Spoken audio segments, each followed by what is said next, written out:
Dear students, in this session we are going to discuss unearned income. Income को हम revenue भी कहते हैं और इसका दूसरा नाम है एडवांस्ड इनकम या रेवेन्यूज।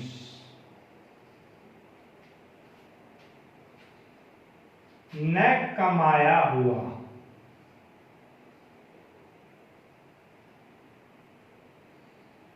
ये नेचुरली लायबिलिटी है।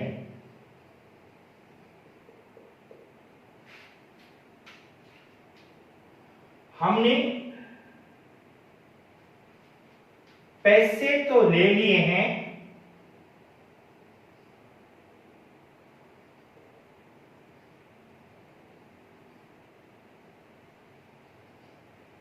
मगर काम नहीं किया है। काम नहीं किया है तो काम करके देंगे या पैसे वापस करेंगे। दोनों सूरतों में ये लायबिलिटी है,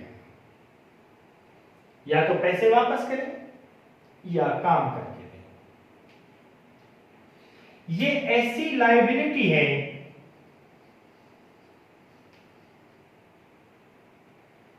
जो आहिस्ता आहिस्ता कन्वर्ट होती है इनकम में, और इसके लिए भी हमें ओरिजिनल एंट्री का पता होना जरूरी है। ओरिजिनल एंट्री इस तरह से हो सकती है कि सपोज करें कि जनवरी 1 को हमने 1 साल का रेंट एडवांस में ले रखा है, तो क्या होगा? Cash debit 12,000, advance rent credit 12,000। ये ओरिजिनल एंट्री है। एडवांस की जगह पर हम अनअर्न्ड भी लिख सकते हैं। जब हम एडवांस किसी को देते हैं तो उसको प्रीपेड कहा जाता है, एडवांस नहीं कहा जाता है अकाउंटिंग की लैंग्वेज में। लेकिन जब हम एडवांस लेते हैं तो उसको हम एडवांस भी कहते हैं या अनअर्न्ड भी कहते हैं। अब आज है जनवरी 31।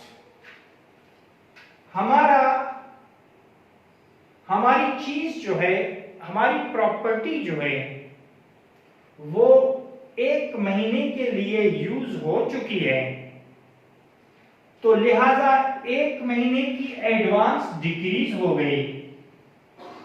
एडवांस लायबिलिटी है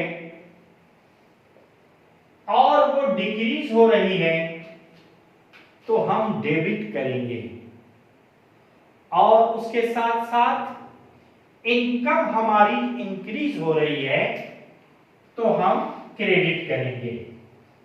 रेंट इनकम क्रेडिट 1000। नरेशन में होगा एडवांस्ड रेंट एडजस्टेड। इसमें मैं आपको बताता चलूं कि इनकम इंक्रीज होती है और इनकम इंक्रीज होगी तो हम क्रेडिट करेंगे, और उसके साथ साथ एडवांस जो कि लायबिलिटी है वो डिक्रीज हो रही है और लायबिलिटी डिक्रीज होगी तो हम क्रेडिट करेंगे और डेबिट करेंगे।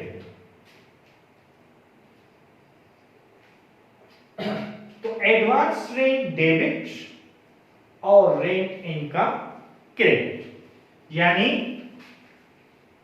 कोई भी चीज होगी, एडवांस कमीशन है तो कमीशन डेबिट होगी, एडवांस डेबिट और इनकम क्रेडिट करेंगे। कुछ कंपनीज की पॉलिसी यह होती है कि वो इस एडवांस को अपनी इनकम कहते हैं, वो कहते हैं ये हमारी इनकम हो गई है। इसका मतलब यह हुआ कि वो एडवांस को एज एन इनकम रिकॉर्ड करते हैं। वो कैसे रिकॉर्ड करते हैं वो इस ओरिजिनल एंट्री में आपको पता चलेगा। Cash debit 12,000, rent income credit 12,000।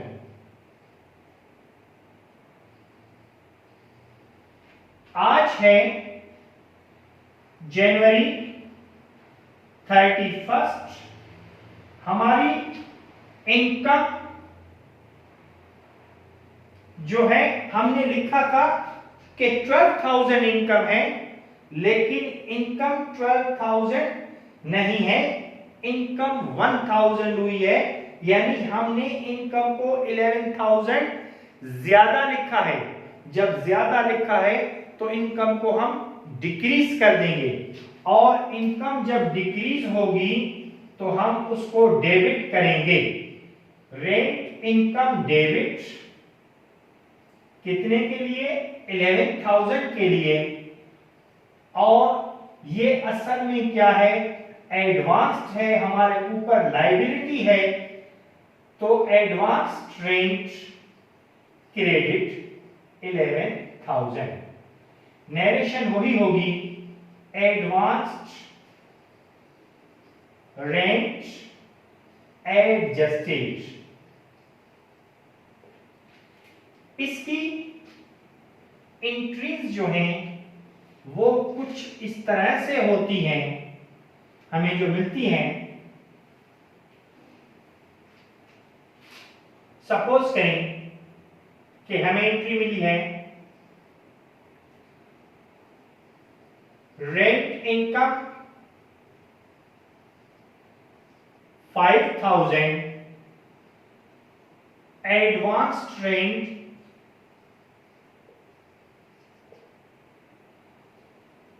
15,000। इसमें फिर हम वही बताएंगे आपको जो प्रीवियस में हम प्रीपेड में भी आपको बता चुके हैं कि जो चीज ब्रैकेट में होगी या जो चीज ट्रायल बैलेंस में होगी वो ओरिजिनल एंट्री होगी। ठीक है, इसका मतलब ये है कि हम एडवांस में 15,000 दे चुके हैं, और इसका मतलब ये भी है कि हम किस वाला मेथड यूज करते हैं।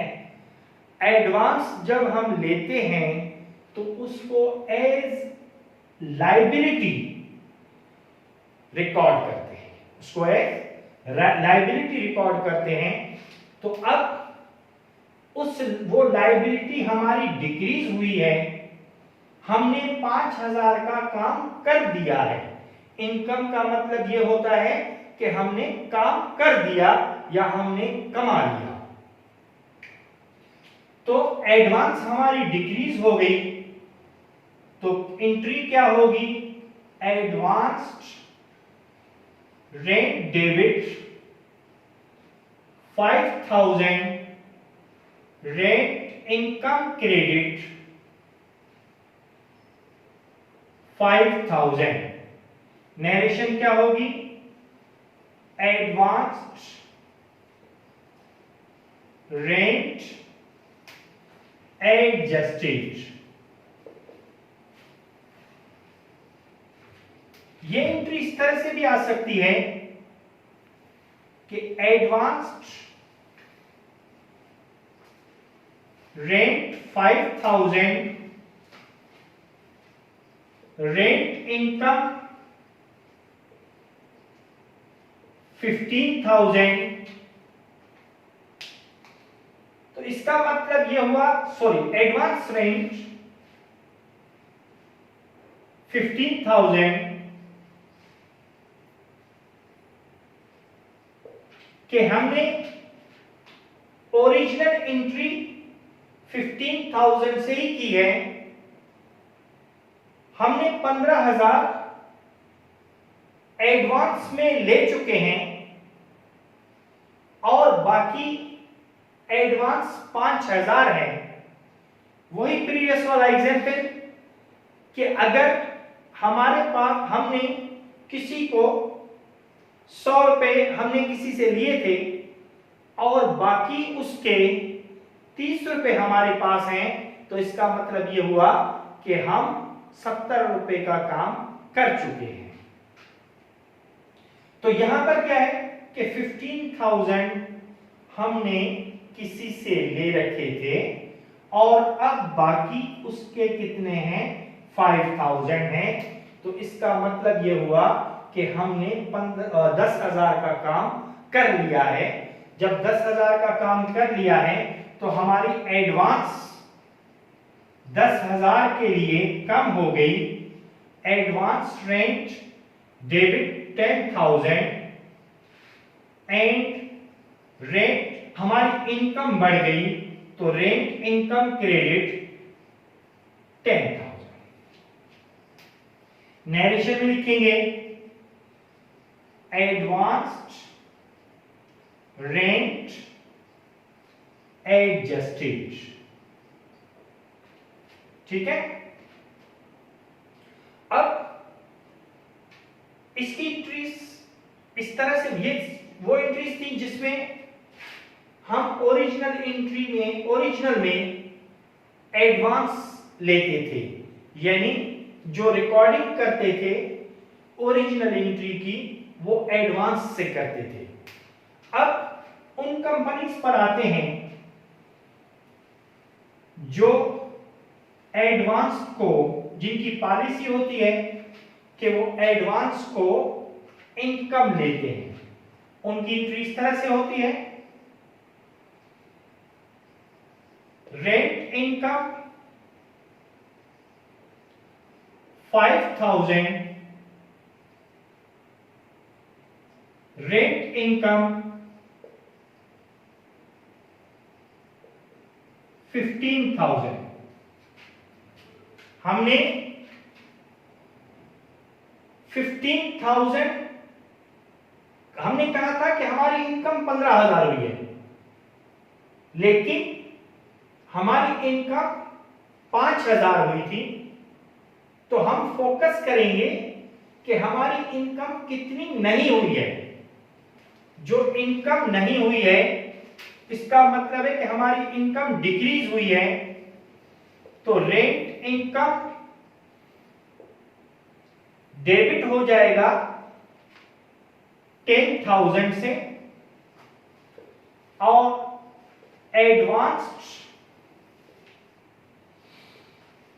रेंट हमारे 10,000 से, क्योंकि हमने क्या किया था, सॉरी, हमने रेंट इनकम हमारी, हमने कहा था कि हमारी इनकम 15,000 है, लेकिन हमारी इनकम थी 5,000। ठीक है। इसका मतलब यह हुआ कि हमने इनकम को ज्यादा लिखा था। जब इनकम को ज्यादा लिखा था तो इनकम को हम कम कर देंगे। जब इनकम को कम कर देंगे कितने के लिए? 10,000 के लिए। हमने कहा था कि इनकम हमारी 15,000 है लेकिन इनकम हमारी 5,000 थी, तो हमने कितना इनकम को बढ़ा दिया? 10,000 से। तो 10,000 से हम इनकम को डिक्रीज कर देंगे और ये असल में क्या है? एडवांस है, लायबिलिटी है और एडवांस को हम इंक्रीज कर देंगे। नरेशन में वही लिखेंगे, एडवांस्ड रेंट एडजस्टेड।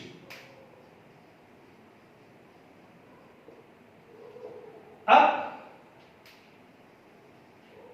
अगर इस तरह से आता है, एडवांस रेंट 5,000 और ब्रैकेट में आता है रेंट इनकम 15,000, तो इसका मतलब यह हुआ कि हमने कहा था कि हमारी इनकम 15,000 हुई है लेकिन 5,000 नहीं हुई है। 5,000 एडवांस है। एडवांस है तो इसका मतलब है कि जो इनकम नहीं हुई है उसको हम डिक्रीज कर देंगे, तो रेंट इनकम डिक्रीज हो जाएगा 5,000 से। और ये असल में क्या है? एडवांस्ड है, तो एडवांस्ड रेंट भी इंक्रीज हो जाएगा। रेंट इनकम हमारी डिक्रीज हो गई है और एडवांस रेंट इंक्रीज हो गया है, तो नरेशन में क्या होगा? Rent advance rent adjusted. अब मैं आपको बताता चलूं कि जब ओरिजिनल एंट्री में एडवांस्ड होगा तो हमारा फोकस यह होगा कि इनकम कितनी हुई है, ठीक है। और अगर ओरिजिनल एंट्री में इनकम होगी तो हमारा फोकस ये होगा कि एडवांस्ड कितनी है, ठीक है।